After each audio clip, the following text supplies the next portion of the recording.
1600 से जब से मुग़ल यहाँ आ गए, मुग़लों ने हमें जकड़ के रखा है। उनके बाद आ गए दुरानी, उन्होंने हमें गुलाम बनाया। उसके बाद सिख आ गए, उसके बाद 100 साल डोगरे रहे। अब ये हैं, इनका भी कहाँ तक चलेगा तो चलने दो। मुझे लगता है मैंने सिर्फ बचपन देखा, जवानी नहीं देखी। हमको भी खुशी खुशी अपनी जवानी जीनी थी, खुश करना था, मतलब एंजॉय करनी थी, लाइफ को अचीव करना था, जो हम नहीं कर सके। मेरे दादाजी और मेरे पापा से जो भी इवेंट्स हमने सुने हैं, जो भी उन्होंने झेला है, उसके हिसाब से हम यही माइंडसेट बना है कि जिस कंडीशन में, जिस रूल में अभी हम है दैट इज अंडर इंडिया, तो उसके हिसाब से तो हम सिर्फ एट्रोसिटीज ही फेस करेंगे। और only way out is to be a separate nation as we used to be before Mughals.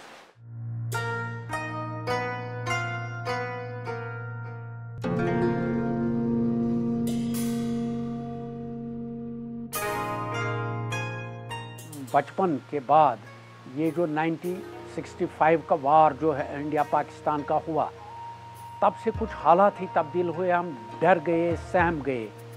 मगर उस वक्त के बाद हमने अखबार पढ़ना शुरू किया, रेडियो सुनने की हमें लत पड़ी उस पे के बाद।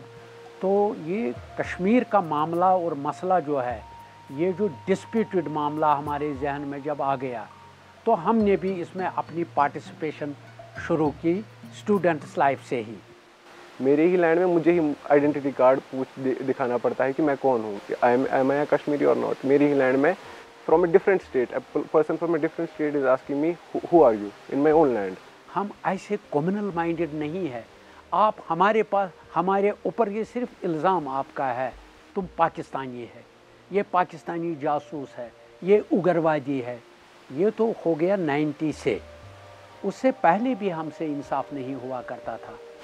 उम्मीद है कि इंशाल्लाह सब ठीक होगा, हमारा कश्मीर फिर से फले फूलेगा, फिर से बहारें आएंगी, यहाँ पर फिर से हर तरफ रौनक होगी, चहल पहल होगी। ये बंदर नहीं होंगे कि बाहर जाओ, हमारे नज़रों में के सामने अचानक कोई मिलिट्री वाला आता है, सीआरपी वाला, फोर्सेस वाले होते हैं, बैंकर होते हैं। हमसे ये जो कहते हैं डेमोक्रेटिक सिस्टम हमारे लिए नहीं है। कश्मीरियों को ये पहले मुसलमान समझते हैं, उसके बाद इनके साथ जो ट्रीटमेंट होता है वो तो नाइंसाफ़ियों पर होता है। हमने यही बातें अपने बच्चों को कहती, लिहाजा उसके लिहाज से वो बच्चे भी इनके भारत के ख़िलाफ़ हैं। इस लिहाज से इन्होंने हमारे 2 पीढ़ियों से नाइंसाफ़ियाँ की है। Only solution is the peaceful solution through talks। Violence will not provide any solution to our problem। अब यूथ जो हमारी है, अभी the main thing is that they want jobs. Unemployment यहाँ पर बहुत ज़्यादा है और उसकी वजह बहुत state government and central government है। यहाँ पे कोई डेवलपमेंट का काम होता ही नहीं है, अगर होता भी है तो उसकी if that is being funded, वो सही जगह पे लगता नहीं है। अब जो क्रेडिबिलिटी जो भारत की है, हम तो ये कोई भी चीज़ इनका अब सही समझते नहीं है। इन्होंने खुद अपना जो क्रेडिबिलिटी है उन्होंने बिगाड़ दी है। वो हमसे इंसाफ नहीं किया गया, हमसे सही बात नहीं की गई। जो कहा गया है वो तो पीछे उसका कुछ और ही मकसद इनका हुआ करता था। जब तक लोगों के दिल इनके साथ नहीं मिल जाएंगे, तब तक हम भारतीय नहीं होंगे।